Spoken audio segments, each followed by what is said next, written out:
Everyone and welcome back to our channel.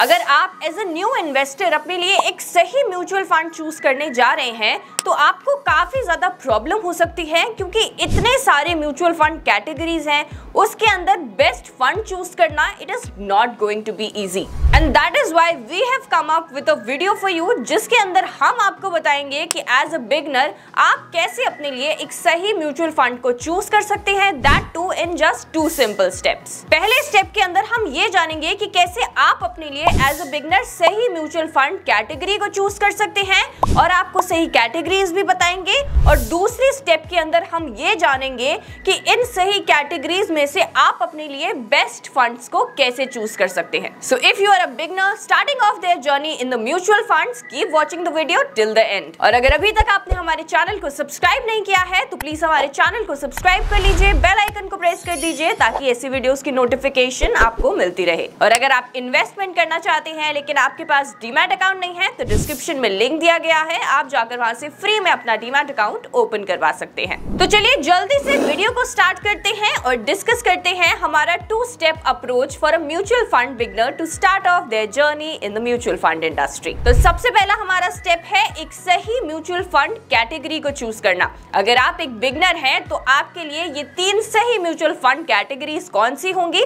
सबसे पहला है ELSS म्यूचुअल फंड यानी कि इक्विटी लिंक्ड सेविंग स्कीम्स, दूसरा है large cap index funds and lastly balanced advantage fund. तो सबसे पहले अगर हम ELSS म्यूचुअल फंड्स की बात करें तो अगर आप एक बिगनर हैं और आप टैक्स सेव करना चाहते हैं, अच्छे रिटर्न्स भी चाहते हैं, तो ELSS म्यूचुअल फंड आपके लिए एक सही ऑप्शन रहेगा। अगर आप ओल्ड टैक्स रिजीम के अंदर टैक्स फाइलिंग करते हैं तो ELSS म्यूचुअल फंड से आप काफी सारी टैक्स सेविंग कर सकते हैं। Up to 46,800 rupees can be saved under Section 80C through ELSS mutual funds. ये सेविंग आप हर साल कर सकते हैं और इसके अंदर लॉक इन पीरियड होता है 3 साल का। ELSS mutual funds 80% investment equities के अंदर करते हैं और बचा हुआ 20% अदर एसेट टाइप्स के अंदर। और कई सारे म्यूचुअल फंड्स की तरह ELSS म्यूचुअल फंड को भी एक फंड मैनेजर मैनेज करता है और डिसाइड करता है कि इक्विटीज के अंदर कितना इन्वेस्टमेंट लार्ज कंपनीज में करना है, कितना इन्वेस्टमेंट मिड कंपनीज में करना है और कितना स्मॉल कंपनीज में। अगर हम बात करें ELSS म्यूचुअल फंड के एवरेज रिटर्न्स की तो आइए देख लेते हैं। अगर हम ELSS म्यूचुअल फंड के CAGR की बात करें तो 5 ईयर एवरेज रिटर्न है 15.45% और अगर हम एवरेज SIP रिटर्न्स की बात करें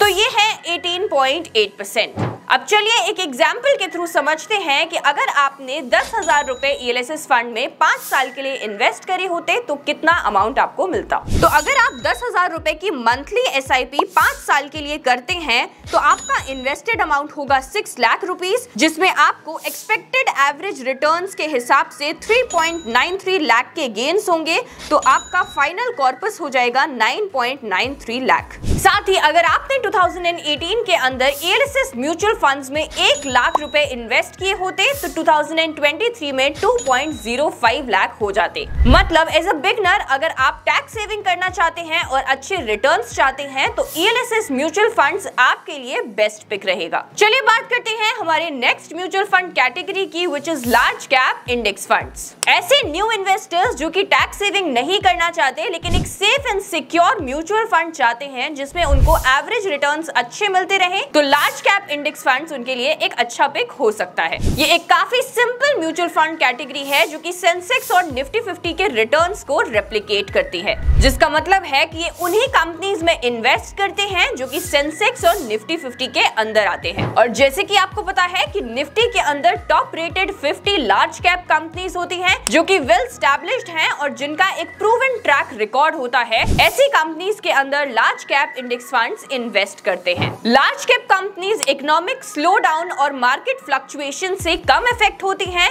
और साथ ही साथ अगर कभी कभार कोई मार्केट स्लो डाउन आ भी जाता है तो वो काफी अच्छे से इन स्लो डाउन्स को मैनेज कर लेती हैं। इन कैटेगरी ऑफ म्यूचुअल फंड्स के अंदर हमें कोई एक्टिव फंड मैनेजर की जरूरत नहीं होती है, ना ही हमें कोई एक्टिव रिसर्च एनालिस्ट की जरूरत होती है। साथ ही साथ यहाँ पे इन्वेस्टर्स के लिए कॉस्ट भी काफी ज्यादा कम होती है क्योंकि एक्सपेंस रेशियो कम होता है। अगर हम इन म्यूचुअल फंड्स के एवरेज रिटर्न्स की बात करें तो लास्ट 5 ईयर के एवरेज रिटर्न्स का CAGR 14.5 10.11% है। वहीं last 5 year average SIP returns का CAGR 15.34% है। मतलब अगर आपने 2018 के अंदर लार्ज कैप इंडेक्स फंड्स के अंदर 1 लाख रुपीस इन्वेस्ट करे होते तो 2023 में 1.92 लाख हो जाते, which is almost double। चलिए अब देखते हैं कि अगर लार्ज कैप इंडेक्स फंड्स के अंदर आप 10,000 रुपीस की मंथली SIP करते फॉर 5 इयर्स तो क्या रिटर्न बनता। तो अगर आप 10,000 मंथली SIP करते लार्ज कैप इंडेक्स फंड्स के अंदर फॉर 5 इयर्स